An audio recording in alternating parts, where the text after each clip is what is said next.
Пикселдер көпті кетпейді. Samsung 11K сапасындағы дисплей шығаруды көздейді.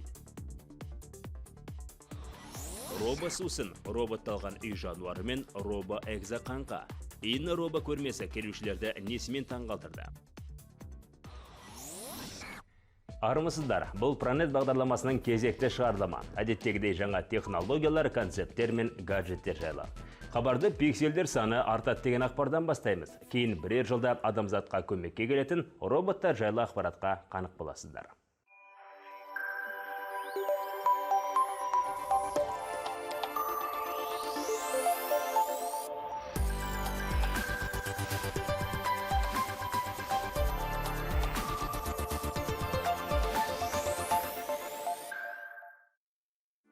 Пикселдер жарысы жалғасуда. Бүгінде смартфондар Samsung Galaxy S6 секілді Quad HD сапасындағы экрандармен жабдықталып келеді.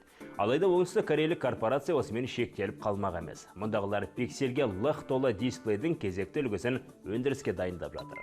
11K сапасы. Бұл дегеніміз виртуалды 11264 ал, горизонталды 6336 нүкте. Бұл Quad HD-дегі пикселдер тығыздығынан 4 есе артық көрсеткіш. Samsung осы экранды 3 жылдан соң таныстырамыз деп бекініп отыр. Рекордсмен матрицаны дүниеге әкелу үшін тағы бір қатар компаниялар жұмылған. Оңтүстік Корея үкіметі өнертабысқа қаржылай қолдау көрсетуде. Белгілі болғаны 13 компанияға 26,5 миллион ақш доллары бөлінген. Болжам бойынша тығыз орналасқан пикселдер арқылы түсті қанық беретін дисплей HD бейне таратады. Яғни арнайы көзілдіріктің қажеті болмайды деген сөз.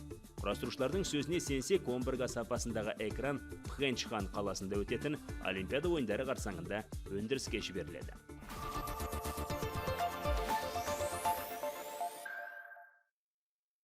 Лион роботтарды күтіп алуда. Францияның аталған қаласында бүкіл әлемдік салалық Инна робо көрмесі өтті.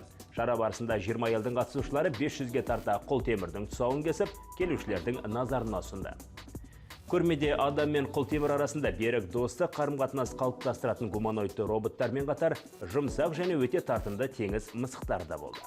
Альдебаран компаниясы Инна робо көрмесіне Пепперді осыған дейінде әкелген еді. Жетілдірілген көмекші робот таңғы ас дайындап бермесе де иесін әңгімеге тартып, қарсыласының көңіл күйіне сай бейімделеді.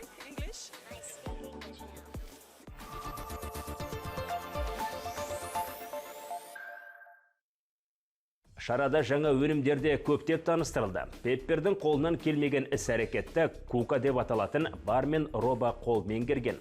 Пепперге есіне қаратып әзіл айту қаншалықта оңай болса, сол секілді Кука көрмеге келушілерге салқындатылған коктейль дайындап бере алады. Ал Сами адамның қимылы мен ым-ишараны түсініп, оған ұқсау мақсатында іс-қимылды аулау технологиясын қолданады. Ол жартылай ғана гуманоид екенін естеріңізге саламыз. Құрастырушылармен қатар көрмені келіп тамашалаймын деушілер үшін де Инна робо көрмесінің есігі ашық. Ол үшін билет сатып алу керек. Ұйымдастырушылардың айтуынша осындай шара арқылы робот техникасын, атап айтқанда роботтардың тұрмыстық үлгілерін насихаттайтын мүмкіндік пайда болады. Айтпақшы, келушілер аяқ астына қарап жүрген абзал. Францияның Blue Frog компаниясы Бадди құлтемірін ұсынған. Ол да иесіне көмек қолын созудан тайынар емес.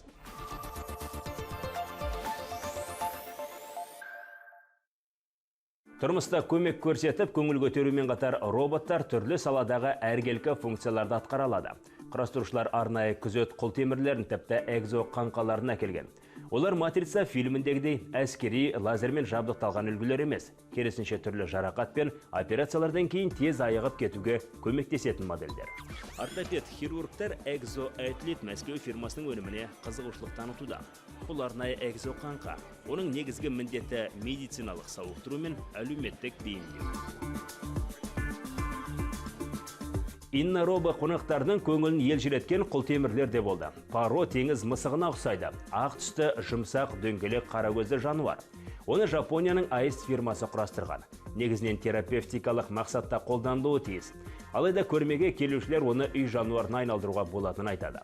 Неге өйтпеске? Артын аңдып жинап жүрудің қажеті жоқ. Қашанда үріп тұратын дауысы жағымсыз Йоркшир терьерден қарағанда әлдеқайда тиімді шешім.